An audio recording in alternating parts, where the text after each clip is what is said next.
Om Swastiastu. Kami dari kelompok 4 akan menjelaskan materi tentang studi kelayakan bisnis. Baik, sebelum memulai presentasi, izinkan saya memperkenalkan diri terlebih dahulu. Perkenalkan, nama saya Putu Ngurah Cakrawibawa, NIM 1817041079. Perkenalkan, nama saya Niputu Setiadewi, NIM 1817041080. Perkenalkan, nama saya Ikomang Okasukita, NIM 1817041133. Perkenalkan, nama saya Nika Detna Diawina Purnama, NIM 1817041139. Perkenalkan, nama saya Niluh Putu Leoni Evan Agustini, NIM 1817041141. Pada kesempatan kali ini, kami dari kelompok 1 akan mempresentasikan terkait hasil diskusi kami mengenai makalah studi kelayakan bisnis dalam perencanaan bisnis.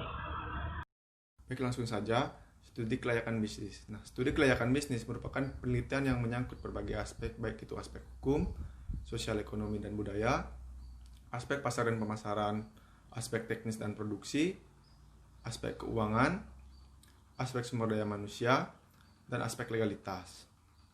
Suatu usaha atau bisnis yang akan dijalankan dalam rangka menentukan layak atau tidaknya usaha tersebut untuk dijalankan. Dan studi kelayakan bisnis biasanya digolongkan menjadi dua bagian, yang berdasarkan pada orientasi yang diharapkan oleh suatu perusahaan, yaitu berdasarkan orientasi laba dan orientasi tidak laba atau yang disebut sosial. Selanjutnya, maka dari itu ada beberapa hal yang harus diperhatikan seperti aspek pasar dan pemasaran. Di aspek pasar dan pemasaran akan dibagi dalam beberapa poin, yaitu yang pertama, pengertian aspek pasar dan pemasaran. Nah, di sini maksudkan adalah pasar merupakan tempat berkumpulnya para penjual yang menawarkan barang ataupun jasa pada para pembeli yang mempunyai keinginan dan kemampuan untuk memiliki barang dan jasa tersebut, sehingga terjadilah kesepakatan transaksi. Selanjutnya, ada pengertian pemasaran. Seperti yang dikemukakan oleh Philip Kotler, adalah suatu proses sosial dan manajerial dengan mana individu dan kelompok memperoleh apa yang mereka butuhkan dan inginkan, dengan cara menciptakan serta menukarkan produk dan nilai dengan pihak lain. Ini ada tujuan perusahaan dalam pemasaran. Secara khusus dalam aspek pasar dan pemasaran, bahwa tujuan perusahaan baik perusahaan dagang maupun jasa untuk memproduksi atau memasarkan produknya dapat dikategorikan sebagai berikut. Yang pertama, untuk meningkatkan penjualan dan laba. Yang kedua, untuk menguasai pasar dengan cara memperbesar market share-nya untuk wilayah-wilayah tertentu. Selanjutnya, yang ketiga ada untuk mengurangi saingan dengan menjual barang atau jasa dengan harga yang lebih rendah. Yang keempat, untuk meningkatkan prestisi produk di pasaran. Dan yang kelima, untuk memenuhi pihak-pihak tertentu dengan jumlah yang terbatas. Nah, selanjutnya ada bentuk-bentuk pasar. Nah, bentuk pasar ini dapat dibagi menjadi dua kategori, yaitu dari segi produsen dan dari segi konsumen.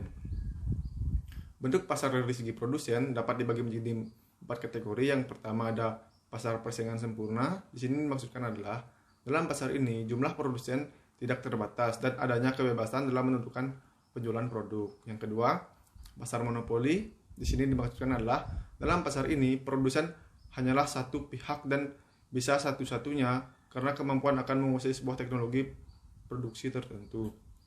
Selanjutnya yang ketiga, pasar oligopoli merupakan perluasan pasar monopoli yang dimana jumlah produsen lebih dari satu akan tetapi masih terbatas. Selanjutnya, pasar persaingan monopolistik. Dalam pasar ini produsen bebas untuk keluar masuk akan tetapi produknya dikuasai oleh beberapa perusahaan besar. Nah, untuk pasar dari segi konsumen. Nah, dari segi konsumen ada beberapa bentuk pasar, yaitu yang pertama, pasar konsumen merupakan pasar pemakai atau penikmat akhir dari sebuah produk, barang atau jasa. Selanjutnya pasar industri. Dalam pasar ini produk atau jasa yang dibeli akan diolah kembali untuk dijadikan bahan dasar. Hasil kelolaan baru akan dijual lagi ke pasar konsumen atau pasar penjual kembali. Selanjutnya yang ketiga ada pasar penjual kembali. Dalam pasar ini pembeli atau konsumen melakukan penjualan kembali terhadap produk yang sudah dibeli. Lalu yang keempat ada pasar pemerintah. Di sini merupakan salah satu pasar tunggal terbesar. Pengeluaran pemerintah ditetapkan secara jelas dan dicantumkan dalam APBN.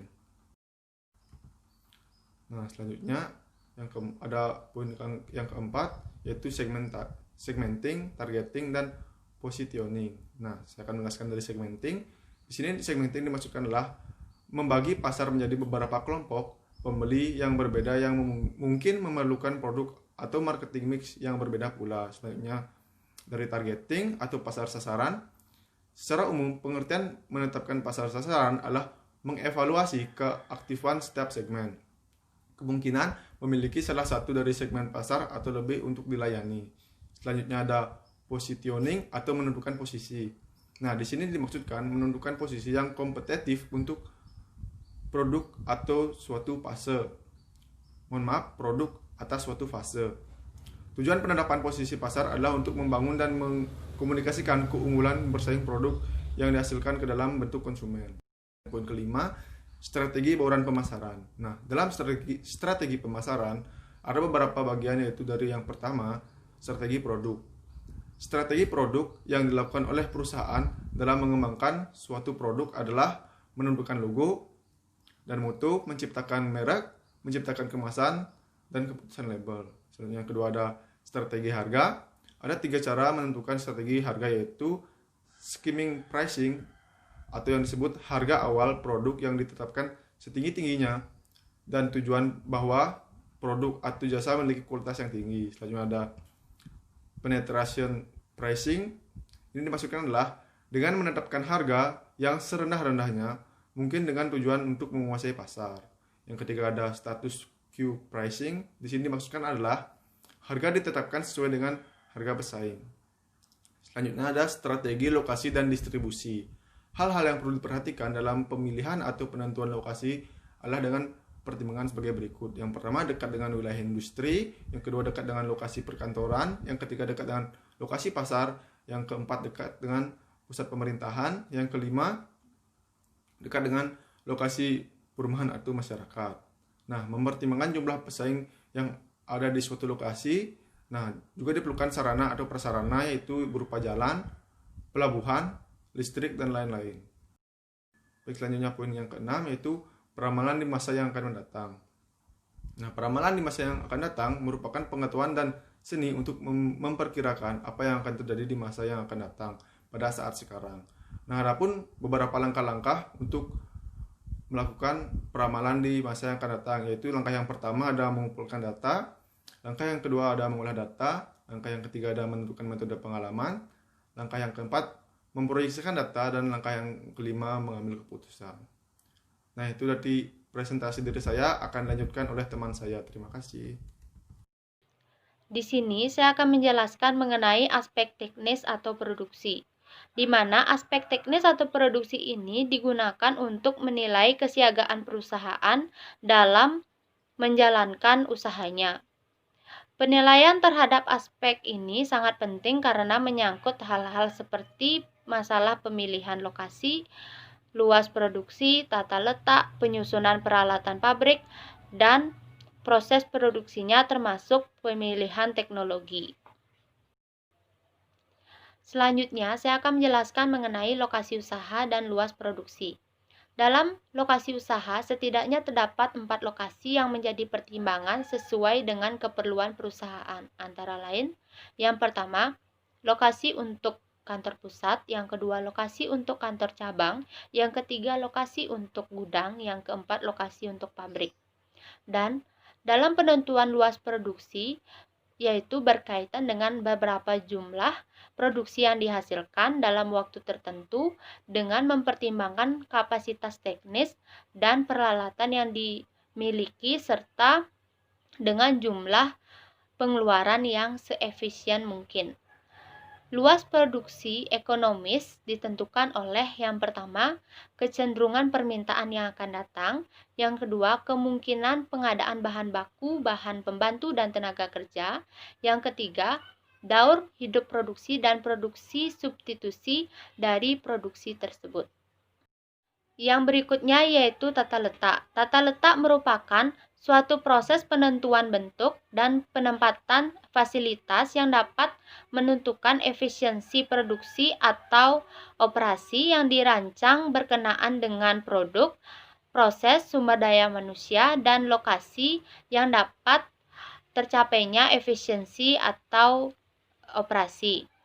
Untuk memperoleh layout yang baik, maka perusahaan perlu menentukan hal-hal sebagai berikut. Yang pertama, seperti kapasitas dan tempat yang dibutuhkan. Yang kedua, peralatan untuk menangani material atau bahan. Yang ketiga, lingkungan dan estetika. Yang keempat, arus informasi. Yang kelima, biaya perpindahan antar tempat kerja yang berbeda. Selanjutnya yaitu pemilihan teknologi. Dalam pemilihan teknologi, hal-hal yang perlu diperhatikan yaitu pertama, ketepatan teknologi dengan bahan bakunya, yang kedua, keberhasilan teknologi di tempat lain, yang ketiga, pertimbangan teknologi lanjutan, yang keempat, besarnya biaya investasi dan biaya pemeliharaan, yang kelima, kemampuan tenaga kerja dan kemungkinan perkembangannya, yang terakhir, pertimbangan pemerintah dalam hal tenaga kerja. Sekian penjelasan dari saya. Untuk materi selanjutnya akan dijelaskan oleh teman saya. Terima kasih. Di sini saya akan membahas mengenai aspek keuangan. Aspek keuangan merupakan aspek yang digunakan untuk menilai keuangan perusahaan secara keseluruhan. Aspek ini sama pentingnya dengan aspek lainnya.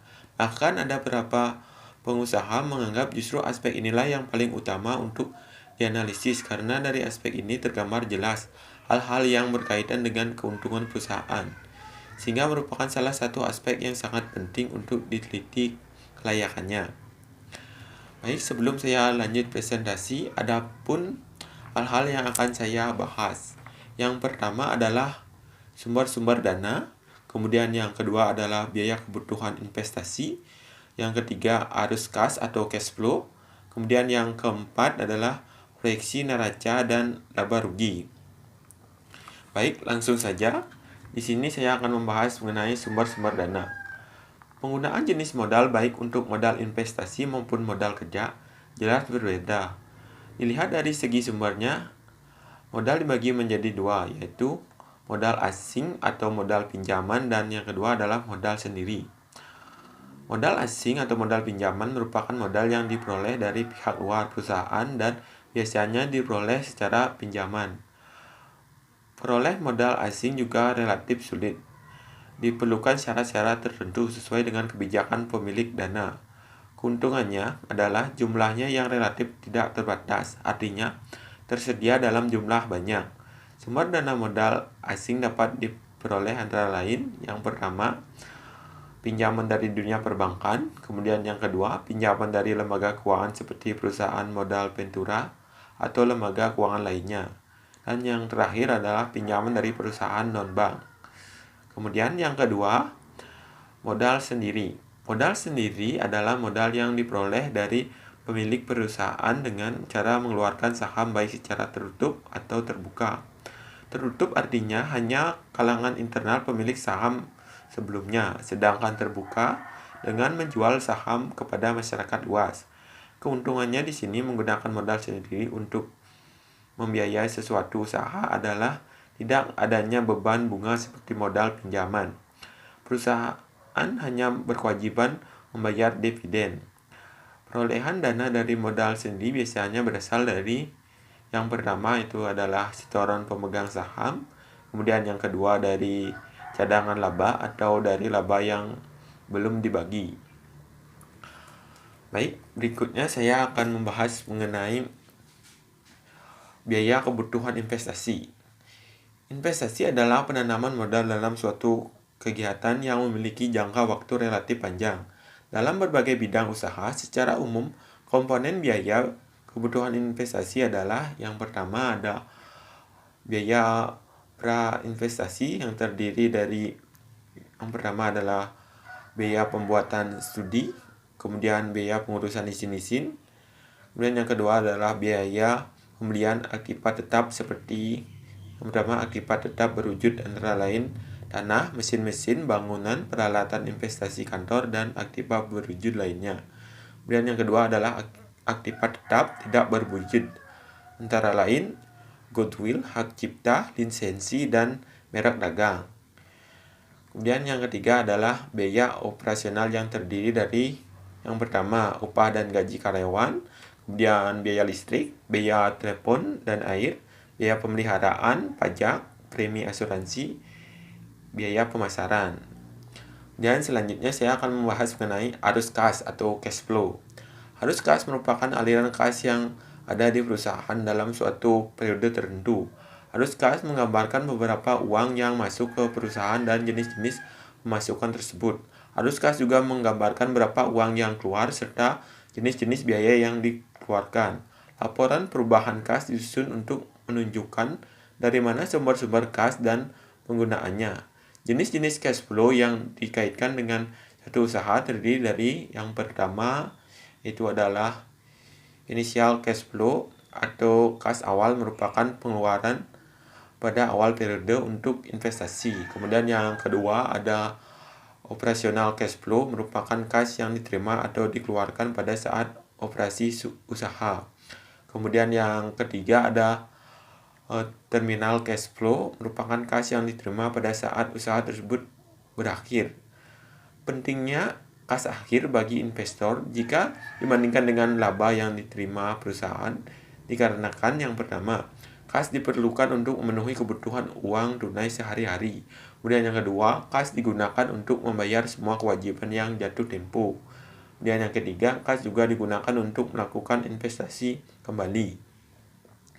Baik, selanjutnya saya akan membahas mengenai kriteria penilaian investasi. Adapun kriteria yang biasa digunakan untuk menentukan kelayakan suatu usaha atau investasi adalah yang pertama adalah payback period atau PP, kemudian yang kedua average rate of return atau ARR, kemudian yang ketiga net present value atau NPV, kemudian yang keempat internal rate of return atau IRR, kemudian yang kelima ada profitability index atau PI, serta berbagai rasio keuangan seperti likuiditas, solvabilitas, aktivitas, dan profitabilitas.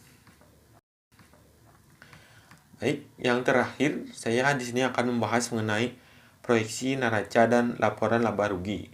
Dari proyeksi neraca yang akan gambar berapa harta perusahaan, baik harta lancar, harta tetap, atau harta lainnya.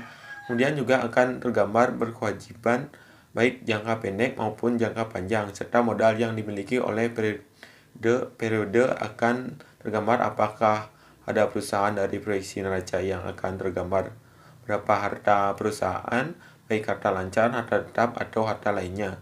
Dan juga akan tergambar berkewajiban baik jangka pendek maupun jangka panjang, serta modal yang dimiliki dari periode akan tergambar apakah ada perubahan. Baik, sekian presentasi dari saya. Selanjutnya akan dilanjutkan oleh rekan saya. Di sini ada beberapa pendapat mengenai pengertian manajemen sumber daya manusia, yaitu yang pertama adalah menurut Melayu SP Hasibuan. Manajemen sumber daya manusia adalah ilmu dan seni yang mengatur hubungan dan peranan tenaga kerja agar efektif dan efisien membantu terwujudnya tujuan perusahaan, organisasi, karyawan, dan masyarakat. Yang kedua, menurut Mutiara S. Penggabean, manajemen sumber daya manusia adalah proses yang terdiri dari perencanaan, perorganisasian, pimpinan, dan pengendalian kegiatan-kegiatan yang berkaitan dengan analisis pekerjaan, evaluasi pekerjaan, pengadaan, pengembangan, kompensasi, promosi, dan pemutusan hubungan kerja guna mencapai tujuan yang telah ditetapkan. Jadi, dapat disimpulkan bahwa manajemen sumber daya manusia adalah suatu proses yang menangani berbagai masalah pada ruang lingkup karyawan, pegawai, buruh, manajer, dan tenaga kerja lainnya untuk dapat menunjang aktivitas organisasi atau perusahaan demi mencapai tujuan yang telah ditentukan. Selanjutnya adalah fungsi manajemen sumber daya manusia. Secara umum, fungsi manajemen sumber daya manusia meliputi yang pertama adalah perencanaan. Perencanaan adalah usaha sadar dalam pengambilan keputusan yang telah diperhitungkan secara matang tentang hal-hal yang akan dikerjakan di masa depan dalam dan oleh suatu organisasi untuk mencapai tujuan yang telah dirancang sebelumnya. Yang kedua adalah rekrutmen.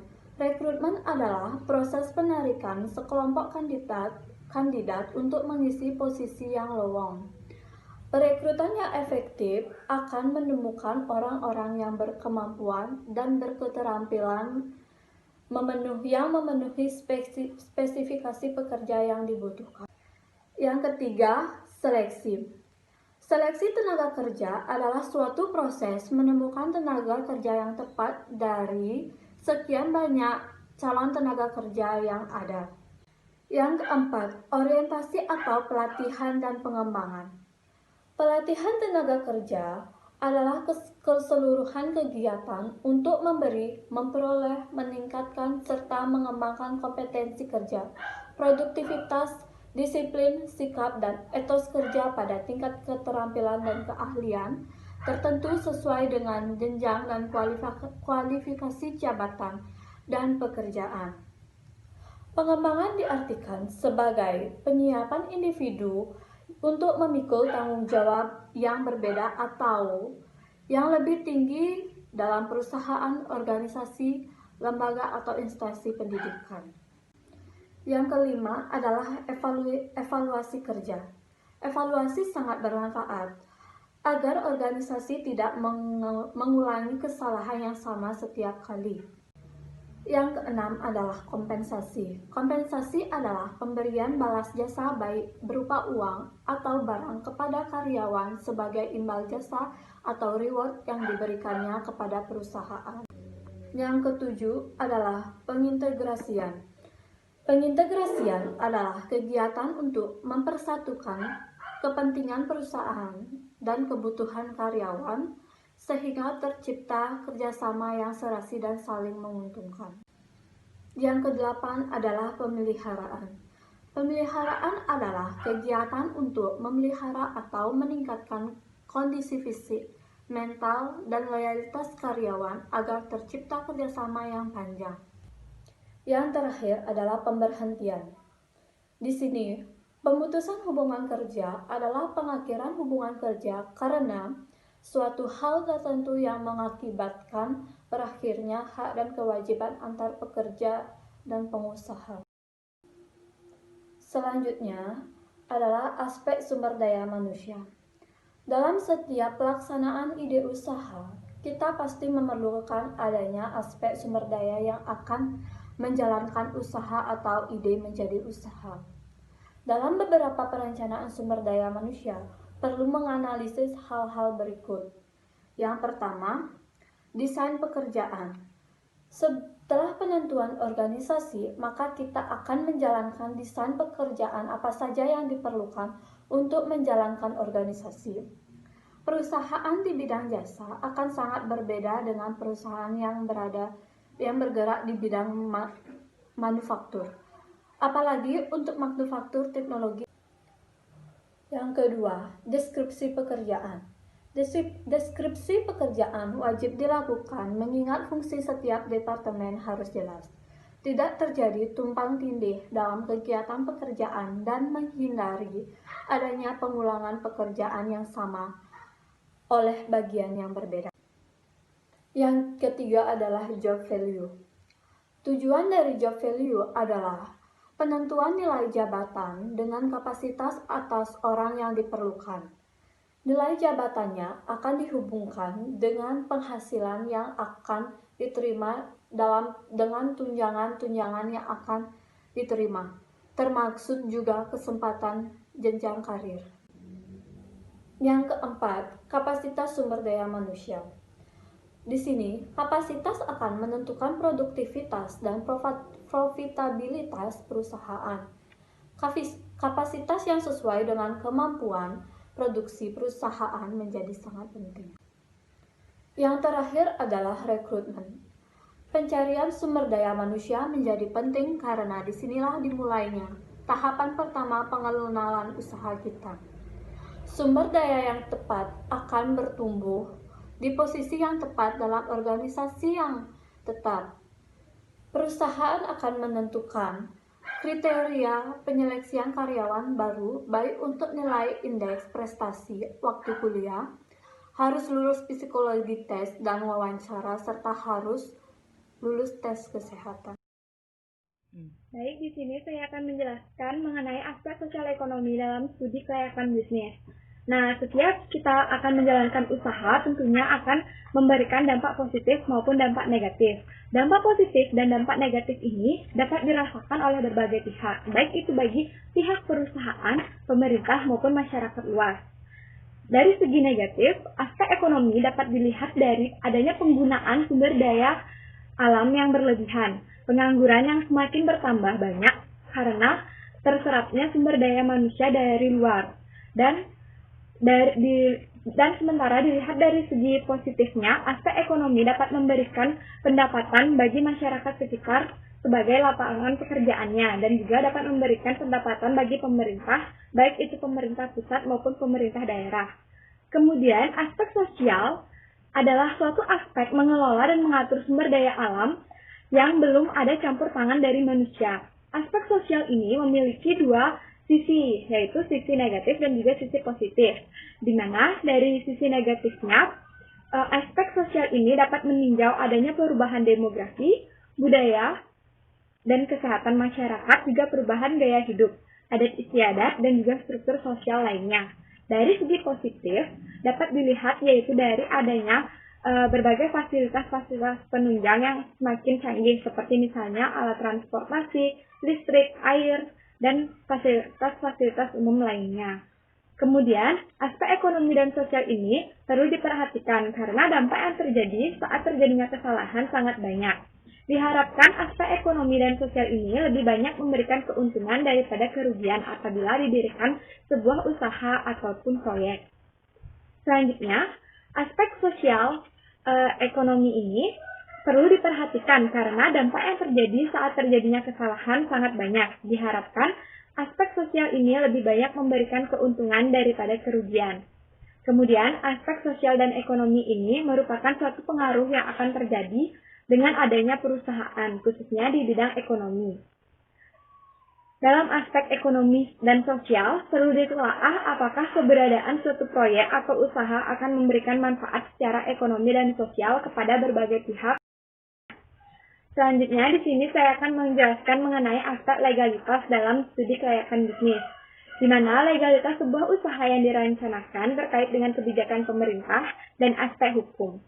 Usaha yang direncanakan tidak boleh bertentangan dengan kebijakan dan hukum yang berlaku. Tanpa dukungan legalitas, usaha yang direncanakan dikhawatirkan akan mendapat hambatan pada tahap implementasi rencana dan keberlanjutan usahanya terancam berhenti. Selain itu, legalitas usaha yang direncanakan sangat diperlukan apabila akan berhubungan dengan pihak lain seperti bank, investor, pemerintah, dan pihak-pihak lainnya. Kemudian, di sini saya akan membahas beberapa hal yang harus dikaji dari aspek legalitas. Di antaranya yaitu yang pertama, terkait dengan kesesuaian lokasi atau tempat usaha dengan rencana tata ruang wilayah. Kemudian yang kedua, terkait kesesuaian lokasi atau tempat usaha dengan rencana detail tata ruang atau RDTR. Kemudian yang ketiga, bentuk badan usaha apa yang akan dipergunakan. Dan yang keempat, jaminan-jaminan apa saja yang bisa disediakan kalau akan menggunakan sumber dana yang berupa pinjaman, dan lain sebagainya. Jadi, untuk menutup perjumpaan kita kali ini, kelompok kami mengutip sebuah quote dari Arnold Chalmers, yaitu dalam menjalankan usaha tentunya bukan hanya sekedar mendirikan usaha saja. Jika perlu, lakukan uji kelayakan bisnis tersebut, terutama prospeknya bagus atau tidak. Selalu berusaha total bahkan ketika kemungkinan melawan Anda. Sekian dari kelompok kami, terima kasih.